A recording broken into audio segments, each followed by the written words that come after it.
80% draw చేశారు. ఎక్కడ పోయింది 60%? ఎక్కడ పోయింది 60%? చెప్పాలా మీరు? వైఎస్ఆర్ గవర్నమెంట్ వాళ్ళు చెప్పాలా ఎక్కడ పోయింది 60%?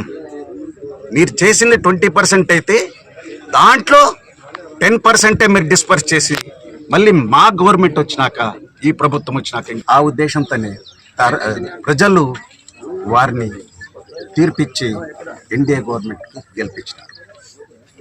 మన విజనరీ లీడర్ చంద్రబాబు నాయుడు గారైనా, మా ప్రైమ్ మినిస్టర్ మోదీ గారైనా, మన పవన్ కళ్యాణ్ గారైనా ఒక సిస్టమేటిక్గా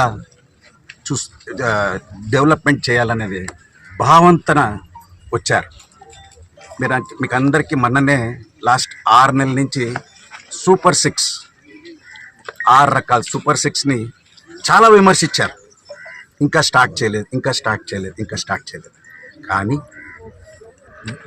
చంద్రబాబు నాయుడు గారు ఒక విజనరీ లీడర్.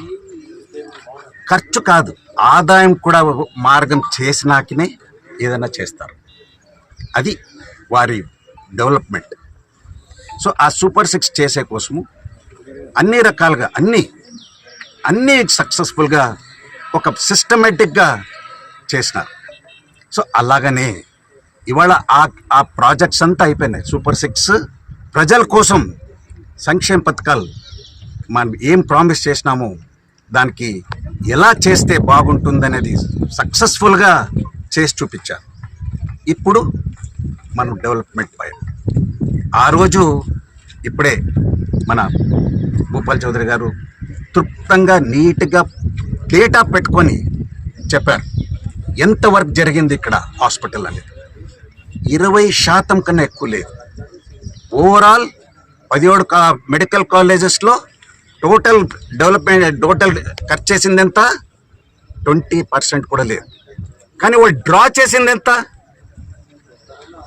80% డ్రా చేశారు. ఎక్కడ పోయింది 60%? ఎక్కడ పోయింది 60%? చెప్పాలా మీరు? వైఎస్ఆర్ గవర్నమెంట్ వాళ్ళు చెప్పాలా ఎక్కడ పోయింది 60%?